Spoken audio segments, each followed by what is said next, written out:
going on? Welcome to the Matt Bernier Show on DRF TV, live.drf.com, livestream.com, the Daily Racing Forms Twitter handle. That would be at DRF Inside Post, as well as the Daily Racing Forms Facebook page. My name is Matt Bernier. You can follow me on Twitter at Bernier_Matt. This is the recap edition of the Matt Bernier Show. Going to take a look back at some of the stakes action from this past weekend. That would be St. Patrick's Day weekend, the weekend of March the 17th. We'll also go over a little bit of a stakes montage, touch on the races that we couldn't quite go over in depth, and then we'll also take a peek at the best performances from a Beyer speed figure standpoint this past weekend and get you ready for some of the upcoming races and stuff to come this week on video.drf.com, as well as the Daily Racing Forms YouTube channel with the DRF TV schedule of events. If you are listening to this live, thank you for doing so. If you check it out, podcast version, you've got YouTube, iTunes, SoundCloud, and again, as always, video.drf.com. If you're over on YouTube, please subscribe to our channel. Get all the latest videos that we throw up there from DRF TV. They'll just go right onto your main homepage on YouTube. So click that subscribe button on DRF TV. Let's dive into the recaps, shall we? The only Grade 1 event of the weekend was for fillies and mares out on the West Coast in Southern California. It was the Grade 1 Santa Margarita. This was the field that decided to go. You had a field of 10 signed on. And Mopatism, I suppose by default, ended up being your 8-5 favorite. She's a nice filly. I've always been a big fan of hers, but at the same time, she's not one to be mistaken for a world beater. And when Unique Bella came down with a cough and was not going to go to this race, immediately it turned into a rather wide open and interesting affair. Little did any of us know. I'm sure the connections were confident, but little did I know we would be getting ready for a very impressive performance. Michael Rona with the stretch run to Santa Margarita. Powerfully on the outside, hits the lead at the top of the stretch in the Santa Margarita from Mended. And then Mopatism coming to third from Majestic Heat, Turkish Tabby and La Force. But at the 16th pole, Fault has shot away by 5 lengths. Fault is finding no fault with the Golden State. 2 for 2 in California. One stakes win on turf, the other on dirt, wins by 6. Fault never looked like a loser at any point in this race. She gets the job done, and the Santa Margarita pays $9 on top. Mended runs an outstanding race to run second, $7.80 to place. Mopatism, your 8-5 favorite, runs third, $2.40 to show. The $1 exacta comes back $34.60. The 50-cent trifecta, $10.39, comes back $57 even, and the 10-cent superfecta comes back $48.34. Fault is a 4-year-old filly. She is owned by Agave Racing Stable and Little Red Feather Racing. She is 5 of 15 lifetime. She is over $558,000 in career earnings. She is trained by Phil D'Amato. She was bred by Claiborne Farm in Kentucky. Ridden to victory by Giovanni Franco. Franco has had a very strong meeting out in Southern California, and congratulations on his first Grade 1 victory as a rider. And you can see at the bottom of the page this filly's pedigree. She is by Blame out of a horse chestnut mare named Charming and Lovable. A 101 Beyer speed figure for Fault, winning the Santa Margarita. A 121 time form U.S. rating. She came home in 13 seconds flat. For what it's worth, every segment of this race, as far as time form U.S. is concerned, was color-coded red, meaning the fractions were fast. I thought this was visually phenomenal. Now, this was not her first try on dirt, but it was her first try on dirt against good horses. And she just absolutely buried them. Since she's gone to Southern California, she's now 2 for 2. She has those 2 stakes wins, as Michael Rono alluded to in the stretch run. 1 on dirt, 1 on turf. I just thought she was tremendous in this spot. Phil D'Amato said, we'll see what's next immediately following this race. This was a very impressive Grade 1 win, and it helps her out tremendously down the road as a broodmare. Distance is not a problem. She galloped out like a machine. She could have kept going on, and I think 1.25 miles is something that the folks need to keep in the back of their mind.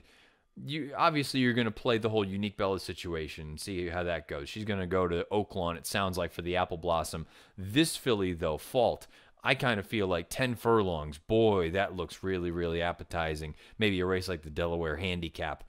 That could work. 10 furlongs on dirt. You know that turf is not a problem for her. I just think the sky is the limit for her at this point. If she continues on this trajectory, why can't she throw her name in there along with the Unique Bellas and the Forever Unbridleds and any of these other girls that show up? Paradise Woods, Abel Tasman, you name it.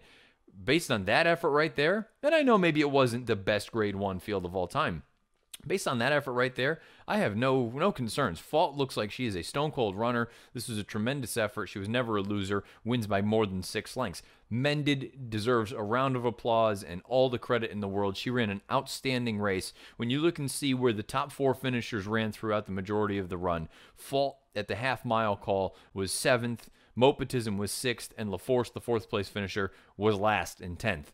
Mended was in a pitched battle out on the front end, and the fractions of the race were 22 and 4, 46 and 3, 111 flat for 3/4 of a mile. The fact that, okay, she got humbled, she was beat by quite a few lengths, but she was 2.5 lengths clear of Mopatism, who was your favorite in this entire thing.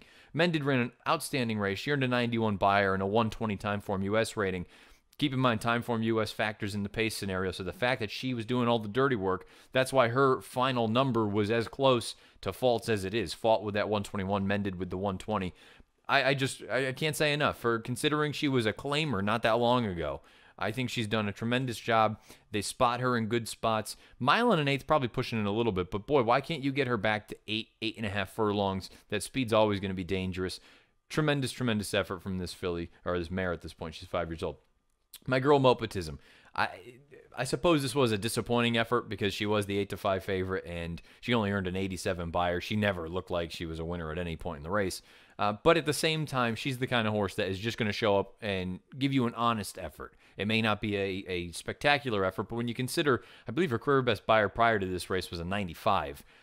It's not that far off. She was only about 8 points off of that. So if you figure, okay, maybe it was just kind of an off day for her, if she reverts back to that low 90, which I think she's going to, that's kind of what she is. She can round out, she can catch some pieces, and if she catches the right field, she can get it done, as we saw in that La Cañada. But all things considered, I'm not too disappointed with the effort from her, but no question about it. Mended as well as she ran, and she ran very, very well to be the runner-up. The star of this race was Fault for Phil D'Amato and company. She looks like she could be anything if she continues on this trajectory.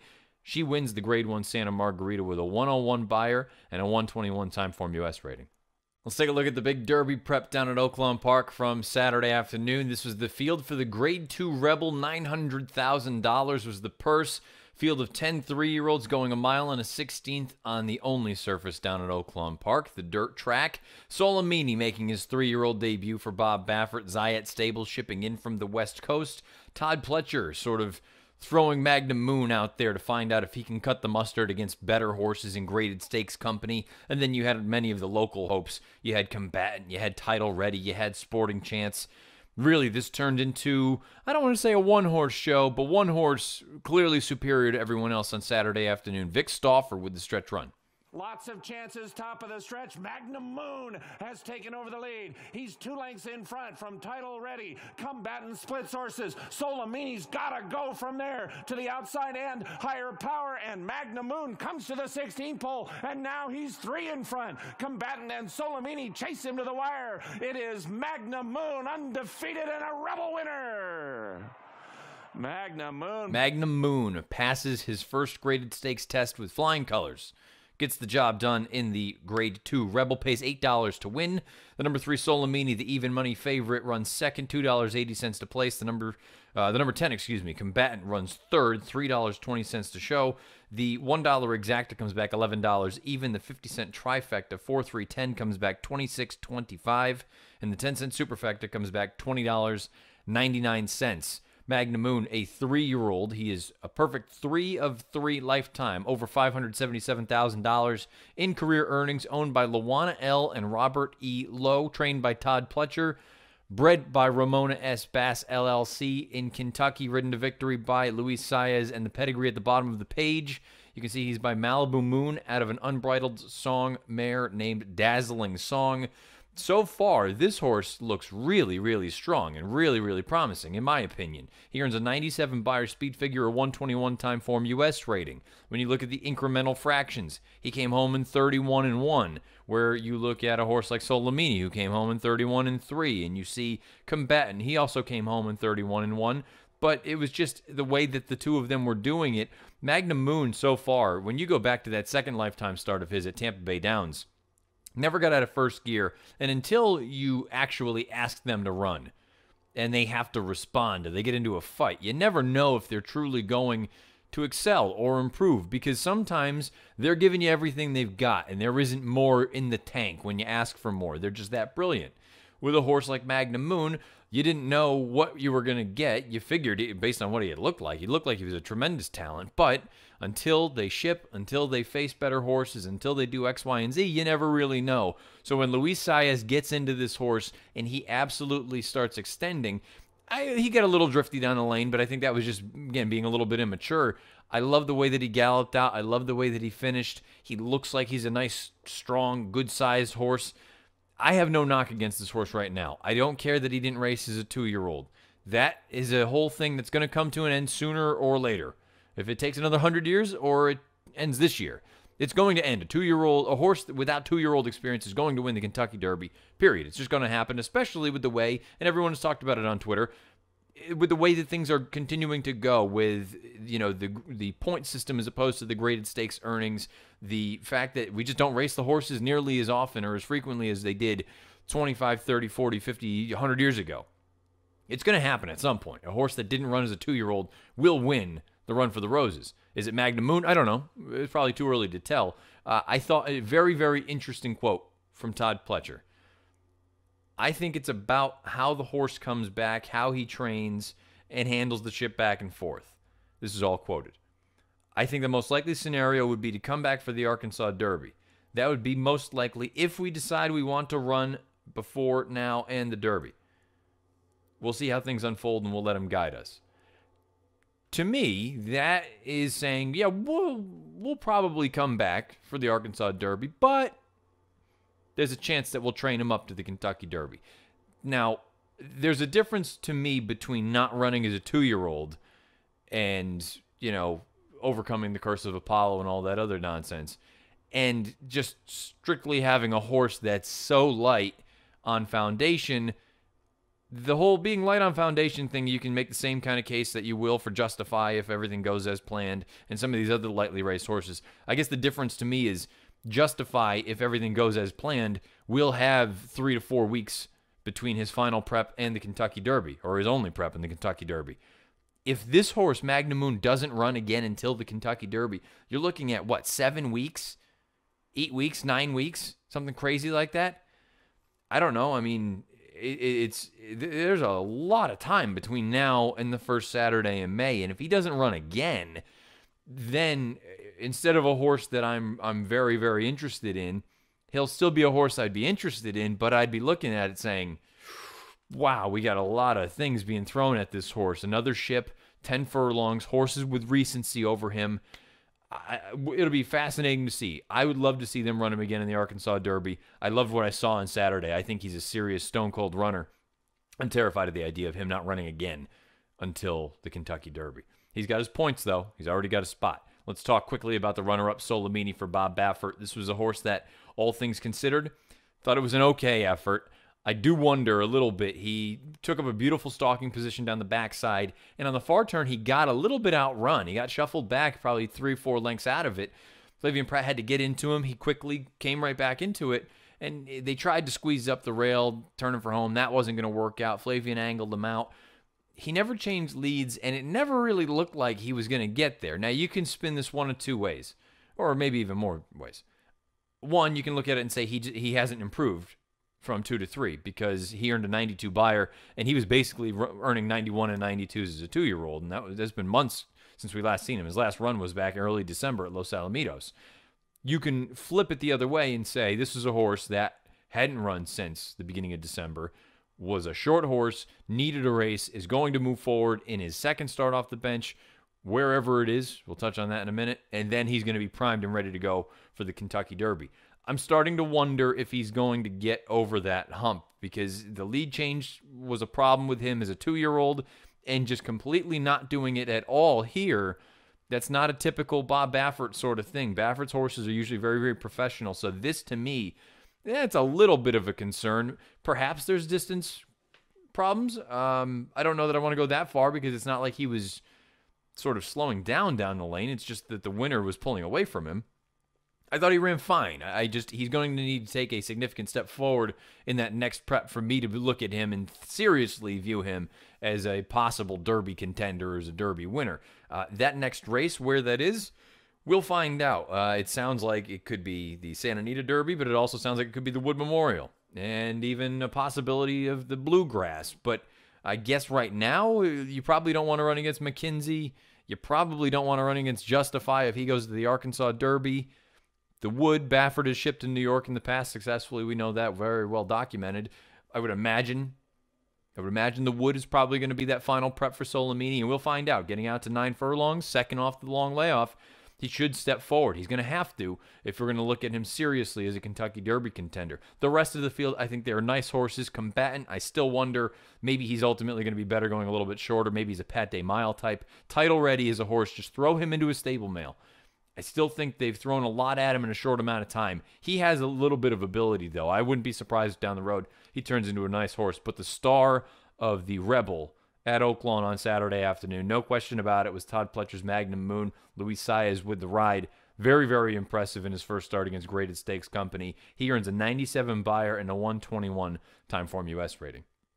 Local prep for the Apple Blossom coming up next month at Oaklawn Park was the Azeri. This was the field running on Saturday afternoon, going a mile and 16th, grade 2 event. 8 fillies and mares lined up. Your favorite come post time was Actress. She went off at 9-5. She's a horse that has hinted at ability all throughout her career. She won the Black-Eyed Susan, and toward the end of last year, it looked like she was going to be a major, major player here as a 4-year-old. This year, seasonal debut anyway in the Houston Ladies Classic. A good effort, but a little bit disappointing. I think a lot of people thought she would take that big next step forward. The horse that was in raging form coming into this race was Martini Glass on the heels of a victory at Gulfstream Park in the Royal Delta over Lewis Bay. She ran very, very well in that Houston Ladies Classic, and she's turned into just a very, very consistent horse. Well, maybe consistent now we can go the next level and say she's turned into a major force. Here's the stretch run of the Azeri.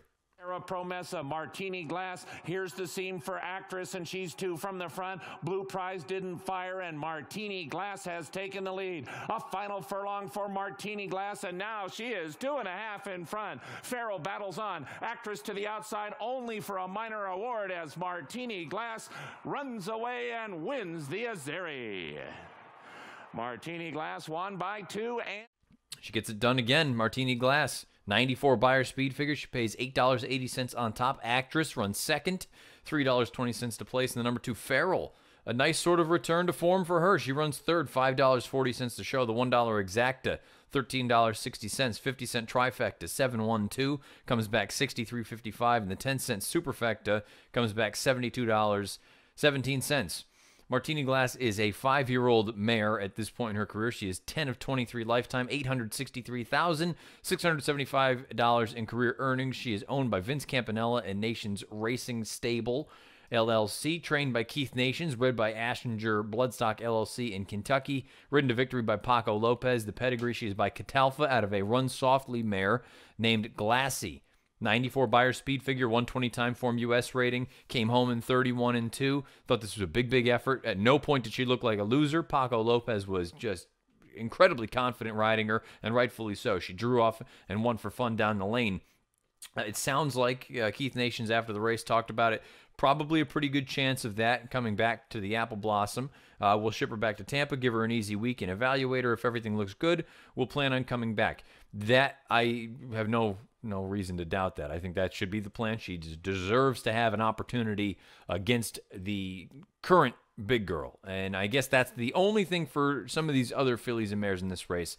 Do you want to come back and have to face Martini Glass and Unique Bella, who didn't get to run in the Santa Margarita on Saturday because of the cough that she developed, and Jerry Hollendorfer decided we're going to call an audible and we're going to wait and go to the Apple Blossom?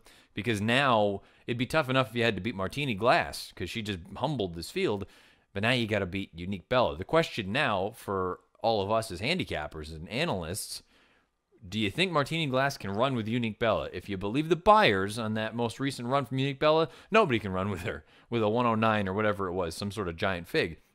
I think Martini Glass is a cool horse. She's easy to root for. She's sort of blue collar. And she just continues to improve. And again, I think the connections have done a tremendous job with her. They put her in places where she fits, and now she deserves that opportunity. Take a big shot here. See if you can take down Unique Bella. She's already run very well in the past against some big names. Don't have to go too far back to see some. But this race right here, this is a very, very nice effort, very professional, and again, never, ever in doubt. Actress, I'm still a little bit underwhelmed with how she's come back. I thought she would take that big jump forward from 3 to 4, and she just hasn't done it just yet. She earns a 90 by her here and a 115 Timeform US rating. I don't want to say that she can't do it, but there is a part of me that wonders, is she just plateauing? Is she not getting any better? Because these low 90 buyers, they're not going to be good enough to win grade ones. We'll find out ultimately if she does improve at some point. She's going to have to if she's going to be taken seriously in this older filly and mare division. Farrell, again, nice to see her get back to a good run, forwardly placed. Went out there, set legitimate fractions, 23, 46, 4, 11, and 1 for 3/4. I think this is about as good as she can do, and I also think she's probably better going a little bit shorter. Tiger Moth, maybe you want to give her the benefit of the doubt. She ran 4th with an 86 buyer here. She was very, very amped up in the gate before the race. They had to back her out. She came back in, and she came on with a nice run. She finished in 31 and 2, almost 31 and 3. So I suppose if there's a race where they throw it down, she can come on with a serious late bid. But no question about it, Martini Glass was much the best in the Grade 2 Azeri on Saturday at Oaklawn Park, and she figures to be one of the choices in the Grade 1 Apple Blossom coming up next month. She earns a 94 buyer and a 120 Timeform US rating. From fillies and mares going 2 turns to fillies and mares going 1 turn, 7/8 of a mile, the Grade 2 inside information at Gulfstream Park. Here's the field, only 7 signed on to go here. It was the debut of Ivy Bell coming out of Todd Pletcher's barn. You figured she was going to get bet in here. She ultimately went off as the even money favorite. She's a horse that usually shows up with a consistent, honest effort, never anything spectacular.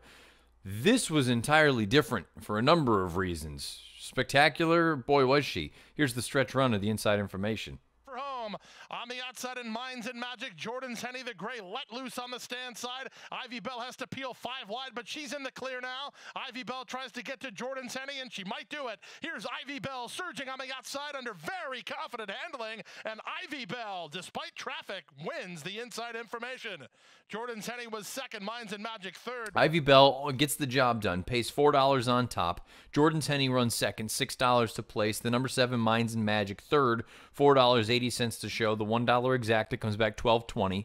50-cent try comes back $34.55, and the 10-cent superfecta comes back $44.94. Let's get through the business before we talk about the trip and the possibilities going forward. Ivy Bell is 5 of 16 lifetime. You take a look at it, boy, all she does is run. She's 12 times in the money out of 16 lifetime starts, $373,000 in career earnings. She's owned by Mathis Stable LLC and Madicat Stables LLC, trained by Todd Pletcher, bred by TC Stable LLC, in Kentucky. She was ridden to victory by Javier Castellano, and you can see the pedigree at the bottom of the page. She is by Arch out of a Forest Wildcat mare named Fall Seed. 90 buyer speed figure and 107 Timeform US rating for Ivy Bell. On a day that Timeform US has color-coded as intensely closer-friendly, she had to come out around wide and forced to wait. The big thing for me, and for what it's worth, the half-mile split as well as the 6 furlong call, both color-coded blue for slow fractions, meaning at face value, it should have been problematic for horses coming from off the pace. But if you want to factor in that Timeform US believes that it helped to be coming from off the pace on this day at Gulfstream Park, then maybe it nullifies and negates. To me, this was a tremendous, tremendous performance. One of the best of the weekend because she bobbled a little bit out of the gate, which, okay, she can overcome that, no big deal. But then she very quickly pulled herself up into the running, and she was a little bit closer than maybe she's accustomed to being. Not that she's a come from behind sort of runner, but she's usually mid-pack at best, maybe even a little bit closer, but she's usually not really that close to the pace. Now, again, there wasn't a heck of a lot signed on here, 23 and 347 for the half. But the fact that on the far turn, Javier Castellano's got 2 fistfuls of dynamite, and the problem is there's nowhere to go. He's in behind a wall of horses, and this is a dirt race, and I know it was a sprint home with how slow things developed, but boy, he had to wait for an eternity. Finally got her out into the clear, and once she was in the clear, she absolutely motored home. She galloped out strong. This is one of those instances to me. And as handicappers, we all come over this and we need to make decisions. She came home in 11-4. The next fastest come home time was Jordan Tenney. She came home in almost 12-1. So we're talking a significantly faster finish for Ivy Bell than anyone else in this race. To me, the 90 buyer is not indicative of this effort. I think it was a much better effort than the 90 buyer would suggest. I think it's certainly better than the 107 Timeform US rating would suggest. Pletcher after the race, interesting quotes. We've got a couple options. We'll see how things go. There's a 7-furlong grade 1 at Churchill, and there's also a mile and 16th race there as well. She's always run well at Churchill in the past. That's an option. She's impressed us in her training that she can run further than 7 furlongs. Based on the gallop out, I have no question about that either. I kind of feel like 2 turns might be interesting for her. Whether she runs there or she runs in the 7-furlong race, which if Pletcher's alluding to the one at Churchill Downs, that would be the Humana Distaff.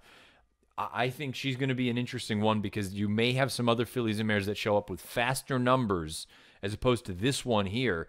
And I have to be honest, I think this was a phenomenal effort. Big effort from Ivy Bell in her first start going out for Todd Pletcher. Javier did what he had to do. He was in a bit of a tough spot there in behind all those horses, but when he got her out to the clear, she flew home. 90 buyer speed figure, 107 Timeform US rating for Ivy Bell, winning the inside information. But I think the race was better than the times would indicate. Another Derby prep run on Saturday afternoon was the main event of the entire Turfway Park meeting. That was the Jeff Ruby Stakes, the 47th running, and it's been run with a variety of different names, but now it is the Jeff Ruby Stakes. It's a grade 3 event, and it offered 20 Derby points to the winner. This was the field. You had 12 signed on, and as we know, run over a synthetic surface, you don't typically get the cream of the crop as far as dirt is concerned. You can occasionally get those interesting pedigrees that could go one way or the other, or they're turf horses and they want to try to get a graded stakes victory here on another surface. The post-time favorite was Has It, but he was a tepid favorite at 3-1. And again, with a field this big, inexperienced 3-year-olds trying a surface that many of them have never run on before, it can lead to some relatively wacky results.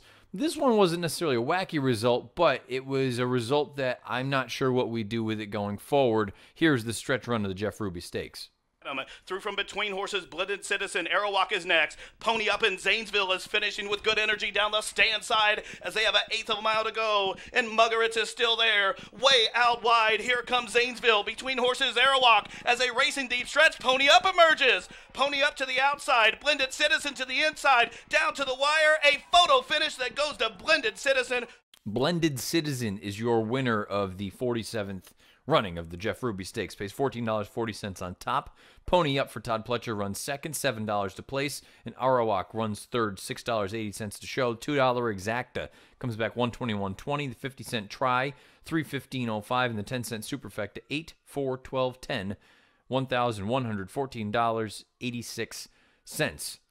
Blended Citizen is a 3-year-old. He is 2 of 8 lifetime, $167,000 in career earnings. Owned by Greg Hall and Say Racing LLC. Trained by Doug O'Neill. Bred by Ray Hansen in Kentucky. Ridden to victory by Kyle Frey. Very nice ride. And the pedigree is by Proud Citizen out of a Langfuhr mare named Langara Lass.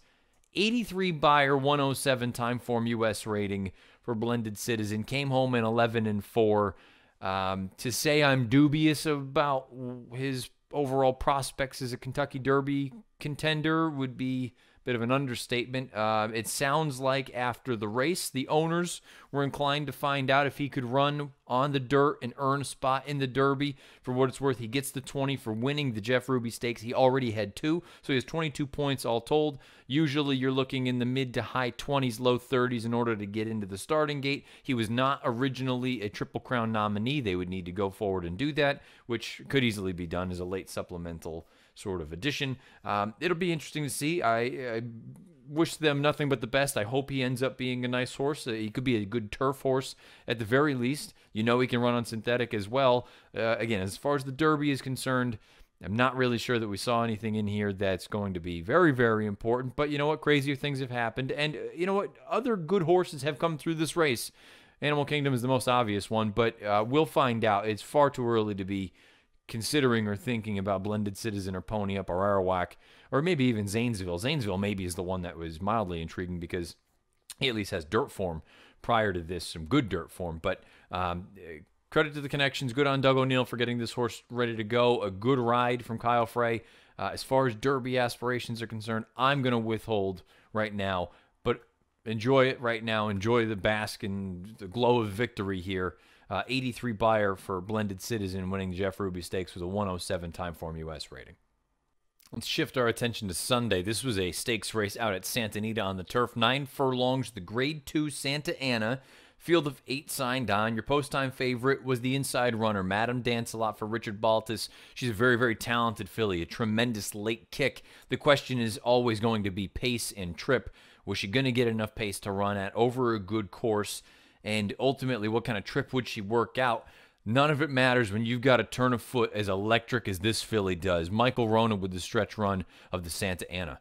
In front, 3 parts of a length to Midnight Crossing, and back in third position, 4 lengths away, Lucy D, with Madame Dance-A-Lot taking a split to join her. Sassy Little Lila still in front of Midnight Crossing. Madame Dance-A-Lot is hammering home on the outside. Madame Dance-A-Lot from last gets up to win, impeccably timed by Mr. Nakatani. Midnight Crossing second. Madame Dance-A-Lot gets the job done, goes last to first, pays $4.60 on top. Midnight Crossing runs second to round out a Richard Baltus exacta, $7.20 to place. And Sassy Little Lila runs third, $2.60 to show. The $1 exacta, $19.80. The 50-cent trifecta, $24.65. The 10-cent superfecta, including another Richard Baltus runner running fourth in Lucy D, comes back $40.68.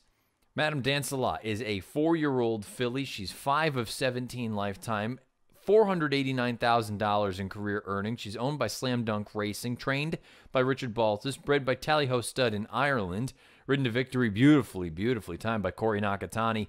And you can see the pedigree at the bottom of the page. She is by Sir Prancelot out of a Danehill mare named Sisal. 93 buyer speed figure for Madame Dance-A-Lot. The time form U.S. ratings are not out yet for this race. I'm going to go out on a limb and think that we may have a slow pace that she closed into, and that would just flatter the number even more, considering the top 3 finishers, or second, third, and fourth, were 1, 2, and 3 throughout all of the running. When you look and see the come-home times of the second, third, and fourth place finishers, 12-1, 12-1, 12-1. Madame Dance-A-Lot came home in 11-2. Madame Dance-A-Lot is a serious, serious filly, and I think too many people will get lulled into the idea that she's just, she's beating up on an inferior company. What would Fault have done if she had run there as opposed to running the Santa Margarita on Saturday? I don't know. This is a filly that's got a tremendous, tremendous late gear, and that's always dangerous in turf races. We know that she is shipped around, and Richard Baltus said it afterwards. She hasn't quite got that grade 1 yet, but we're knocking on the door. I think she's a sneaky one to keep an eye on going forward. You give her a race with pace, I almost wondered too. This was at 9 furlongs. She could go even shorter. Her late kick at 8.5 is potent as well, and she can even go even longer. Her gallop out was very strong after this race. I have nothing bad to say about this filly. I like her a lot. She's very likable. She's in good hands, good connections. Richard Baltus does a tremendous job out there. What a late kick from Madame Dance-A-Lot. Midnight Crossing, fine effort. This is what she is. She's going to be forwardly placed and sometimes good enough, sometimes not. Sassy Little Lila has not come back the way she was last year as a 4-year-old, but even as a 4-year-old, that form could be, you could kind of pick that form apart a little bit. Lucy D probably wants a little bit more ground. Have to acknowledge Lucine. Lucine summed up my gambling weekend when the gates opened and she came out and said, no, not today, not running. Unfortunately, that's how I was running this weekend as well. And the thing's just not working very well. But Lucine sounds like everything's okay. She just didn't feel like running this given day on Sunday. But a filly that did want to run, Madame Dance-A-Lot, she gets the job done in the Santa Ana, earns a 93 buyer speed figure, and comes home final 1/8 of a mile in 11-2. We're going to lead into this week's stakes montage, get you caught up on the rest of the action from Turfway Park. We'll get you caught up on some action from Oaklawn Aqueduct as well. So without further ado, this week's stakes montage. And they turn on down in the DR Bets Burnett Oaks, and emerging with the lead, it is In the Mood, but here's Go Noni Go bearing down to the outside as they race in the final Florence furlong. Go Noni Go emerges with the lead with a 16th of a mile to go. Late on the scene, Homemade Salsa and In the Mood down to the wire. Go Noni Go takes the DRF And come right back at him, and that's exactly what he does. Hedge Fund counter punches inside of Dalmore. These two are a length and a half in front of Untrapped, who had to check, and Hedge Fund is now in front by 2. Dalmore is back in second. Untrapped just took second, but Hedge Fund with his counter punch at the quarter pole is going to win the Essex. Hedge Fund to the wire to win. Hedge Fund 1, 2 1/4. Heck yeah, travels up strongly. Inscom has a rail opening if good enough, and River Boyne is down the outside, about 2 lengths out of it. Inscom skirting the fence goes to the lead. River Boyne is descending on him with the 16th left to go. It's River Boyne with another lethal turn of foot, careering clear in the Pasadena to win from Inscom. La La Land comes into the stretch. The half was running 46 and 2/5 seconds. It Sounds Delicious, who has built a 5-length lead. Then Spice Lady, K-Zone far outside. It Start with Silver. Sounds Delicious in front as they come down for the finish. Sounds Delicious with a huge effort today. Won by 7 lengths. A 3-way photo for second among Spice Lady. Royal Sun as being put to the test as they race to the head of the lane. And Camelot Kitten comes calling for the lead to the outside. Chip Leader fighting ungamely. And from between horses, Fast and Accurate now angles off cover to the outside. They're in the final 16th where Camelot Kitten overhauling Chip Leader. Chip Leader fighting on back. Camelot Kitten is racing to the wire. A half-length winner in the Kentucky Cup class. From the Weekend Stakes montage to the weekend's best performances from a Beyer speed figure standpoint, we do it every week here on the Matt Bernier Show, the recap edition. We dive in. Doesn't matter division, age, gender, whatever it may be, surface. It's all here. The best Beyer speed figures from the weekend, broken down by division, by group. Here they are. As far as the 3-year-old males are concerned, we have a tie up on top. A couple of 97 Beyers, one from Matoli and a non-winners of one other than down at Oaklawn Park, and Magnum Moon, who we've already talked about winning the Rebel Stakes earlier on the card, or later in the card, I should say, earlier in this program. 97 Beyer for each one of them. 3-year-old females, the return of Spectator out in Southern California. She comes back, wins a non-winners of 2 other than 85 Beyer speed figure. 3-year-old males on turf. I think River Boyne is really talented. You just saw him run in that stakes montage. 86 Beyer. I think there's a world of ability for this horse, and you've got to imagine that the connections are thinking long-term, maybe a race like the Belmont Derby at Belmont Park at 1.25 miles later on down the road. 3-year-old female turf, Golden Days, 78 Beyer and a non-winners of one other than at the fairgrounds. Older males on dirt, Backyard Heaven, 107 Beyer, very lightly raced horse, non-winners of one other than up at Aqueduct. I would imagine you're going to be hearing more of this horse down the road. Older females, Fault, we touched on her at the top of the show in the Santa Margarita. She earns a 101 Beyer. Older male on turf, My Taiwan On, 84 Beyer, winning a non-winners of one other than at Gulfstream Park. And the older female turf, Madame Dancelot, who we just spoke about, winning the Santa Ana on Sunday at Santa Anita. She earns a 93 Beyer speed figure. There they are. Those are the best Beyer speed figures broken down by division and surface from this past weekend, the St. Patrick's Day weekend, March the 17th. We do it every time here on the Matt Bernier Show, the recap edition. Get you hooked up with some horses maybe you want to file away in your stable mail on drf.com. That's going to button this edition of the show up. But before we do that, let's dive into the upcoming week on DRF TV, the schedule of events. You can find all these on video.drf.com as well as the Daily Racing Forms YouTube channel. Don't forget to click the subscribe button over there. Obviously, if you've watched this live, you've already heard the Players Podcast earlier on with Peter Thomas Fornatal and Jonathan Kinchin. You'll have DRF Bets races of the day all over the place this week. You've got Louisiana Derby Stakes previews. You name it, it's out there. DRF Bets spot plays, formulator angles, DRF Derby watch. You're going to have Oaks countdown, all sorts of good stuff out there. And then again, don't forget on Friday, if you listen to it live from 11 to 12, you've got the DRF Players Podcast with Peter Thomas Fornatal and Jonathan Kinchin. From 12 to 12:30 or so, you've got the Matt Bernier Show, the preview edition, getting you ready for some stakes action this coming week. And we'll probably still touch on the 3-year-olds a little bit because that's just what we do this time of year. And as always, it leads into the latest edition of Out of the Gate with all the usual suspects giving out hopefully some winners and some good nuggets and information. All of this can be found video.drf.com as well as the Daily Racing Forms YouTube channel. If you've watched live, live.drf.com, livestream.com, the social media pages for the Racing Form. That would be Facebook, Daily Racing Form, as well as at DRF Inside Post on Twitter. Thank you for doing so. If you've checked this out, podcast version, which most of you do, YouTube, iTunes, SoundCloud, video.drf.com. BernieR_Matt.com. You want to fire away at me on Twitter? Any questions, comments, concerns at Bernier_Matt. And until we speak again in the preview edition on Friday, best of luck the rest of this week. Again, head on over to those pages. You can check out all of the latest from DRF TV. Until Friday, good luck.